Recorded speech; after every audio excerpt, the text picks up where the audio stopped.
Hey, this is Aaron. And Blake, we're AB Data. Thanks for walking through this Alteryx weekly challenge with us. In this video, we're taking a look at weekly challenge number 221, avocado consumption. Everybody loves avocados, right? So what we're going to do is we're going to take this data set and we're going to find the regions with the largest increase of avocado consumption for each PLU code, so the different sizes of avocados basically, between January 2015 and March 2018. So we have a nice clean data table here that's got our region, our type of farming, whether it's conventional or organic, the year and the month of data, and then we've got the total volume and each PLU listed out as well.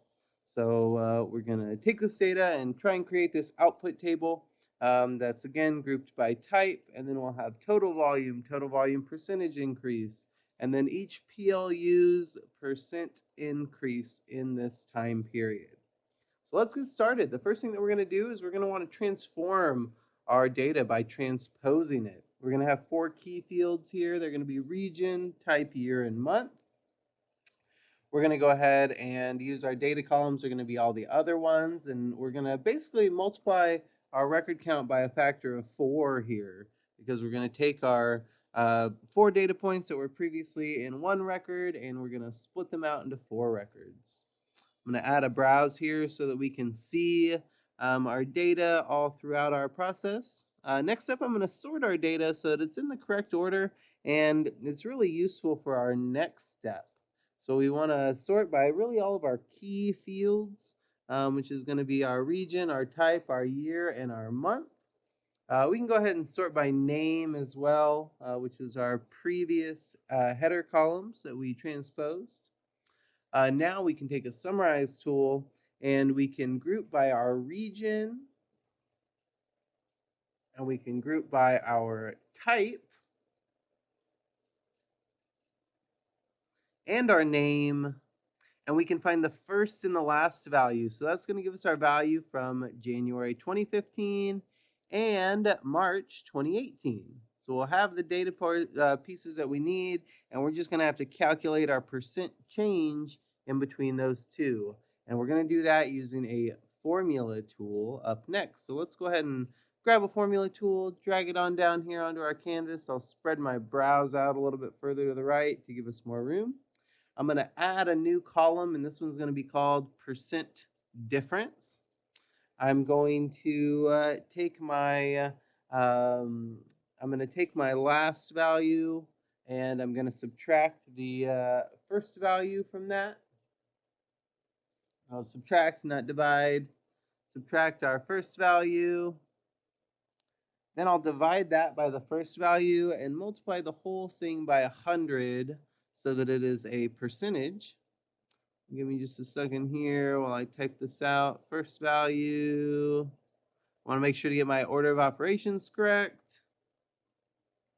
And I'm going to multiply this all by 100 so that it looks like a nice percentage.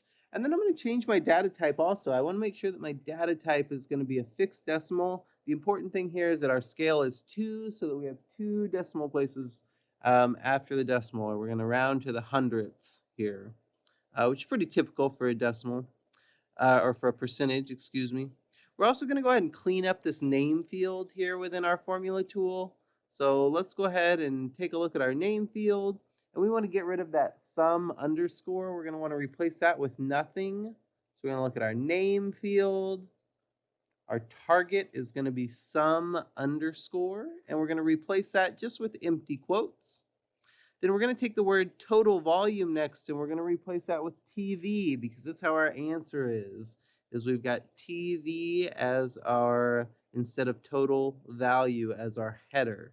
So let's change this. Instead of saying total value, or total volume, excuse me, we're going to have it say total value, or TV instead. I can't get the word value out of my head here this morning. But now our name column's nice and cleaned up here. So let's see what we have next. Next up, we're going to go ahead and grab a summarize tool, and we're going to be pulling out our max values, or our max percent differences for both type and name. We want to find those biggest differences. We should have 8 records when you think about the grouping that we do here. We're going to join this up against our previous data set. We can actually join either by record position or by specific fields. I'm going to start out by doing it by record position, I'm going to go ahead and join by specific fields here. So I'm going to have my type is going to join to type, my max percent difference to percent difference, and I'll hit the run button here. I definitely did not want to join by record position here. On the next join that we use, we will be able to do that if we want to. We want to take this table now and start to build up kind of the weird table that Alteryx gave us, where it's just 2 records tall. So we're going to group by type. We're going to change our column headers to name. We're going to change our values to max percent difference, and we're going to sum them. Then we're going to want to use a dynamic rename to add a percent sign to the end of our field names here. We could do this with a select tool after our next join, but we don't necessarily want to do that because then we'd have to go and rename 4 different fields, do it 4 times. I would rather just do this once. We're trying to make it as dynamic of a solution as possible. I saw some of the other solutions that came in weren't quite as dynamic. They had a lot of tools copied and pasted, and that's fine because that's how you can solve a problem, but we really want to build these as dynamically as we can.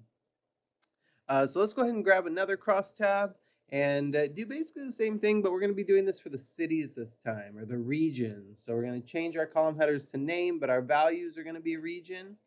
We're going to go ahead and concatenate those as well. Now we're going to join all of this data together because we've got just 2 records for each of our little tables here. We really just want to intermingle all of our information now. So I'm going to change this so we can see our record progress, and we'll see that we have 2 records displayed and 2 up above. So let's grab one more join tool here, and this is where we could join based on our record position. So we're going to say that we want to, we can join on record position, we can get rid of the type from the right, hit the run button and take a look. We're also going to want to make sure that we change the order of our fields here. We want to change the order of the fields so that it looks more like our table at the end and so that things sit next to each other. So please bear with me while I move some of these together. I got cold feet and I'm going to change my join to specific fields because I can. Record position would be acceptable here, but just in case they ever added maybe a 3rd type of farming or something and it wasn't going to be in exactly the same order, I'm going to go ahead and change that. So now we've got everything sort of grouped together. Let me take a look at this, and then I'll take a look at my output. So I've got Pittsburgh and Syracuse, and it's not quite right. I just need to move my total volume up to the very top here. So let's go ahead and move these guys to the front end of our table. I'll hit the run button, and now we're good. We match our example given by Alteryx. Thank you for learning with us today. Good luck on your Alteryx journey. For more information on custom training, managed service automations, and more, please visit our website at abdataconsulting.com.